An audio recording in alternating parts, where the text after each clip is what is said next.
we're talking about how to actually use your planner, so stay tuned. Hello and welcome back to my channel. Today we are going to go through how to actually use a planner. Now don't think just because you've been at this for a while that this video isn't for you. It's not just for beginners. Sometimes it's good to go back to the roots and you'll find tips that'll help you use your planner better. Every planner is different, every person is different. So everyone is going to not only use their planner differently, but everyone is going to want to use a different planner. Not only will everyone's planner be different, but everyone who uses one planner is going to use them in different ways. The biggest thing to remember when you're using a planner is that it's a tool, it's made out of paper, and it's there to serve you to help you get more organized. Consider it like your minion. A lot of people will look at a planner and say, okay, this is written this way, so that's how I have to plan. But that planner was made for someone else with a different brain that organizes in a different way. They made that planner to work the way they organize, the way their brain works.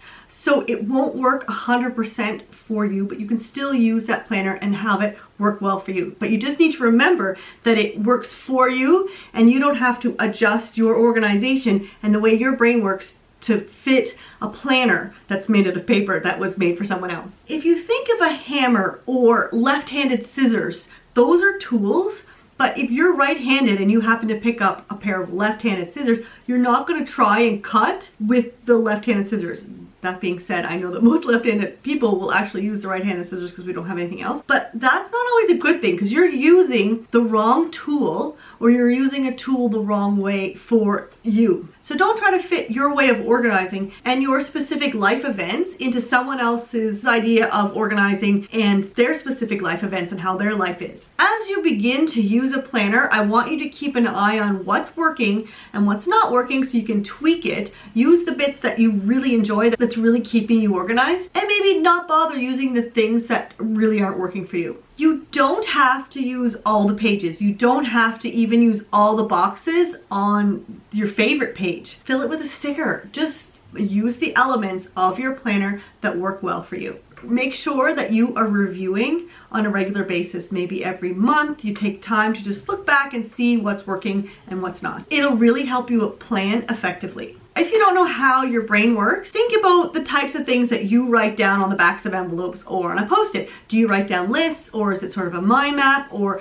are you combining things? Really pay attention to how your brain works, and that'll help you be able to transfer all those notes and things into a planner. Or maybe once you're in your planner, you notice that you're putting lots of things in the margins, but you're not really using the days as much. You like to have a to-do list for the week and then you can slot them in. It doesn't matter how you plan as long as it's working for you and you keep an eye out and you know what's working for you so you can repeat that. For me, the most important thing is to be able to break down your bigger tasks and goals and things you want to do into smaller bite-sized to-dos. I call them cross-offable tasks. You know when you're finished because you can cross it off. So it's one task that you can do in a sitting, whether that be 2 hours or 15 minutes or whatever, but it's a task that you can get done in one go. What you want to do is to work backwards. If you have a deadline and you have this huge task to do and you know that you have all these different little cross-offable steps, work backwards to when you need to get started,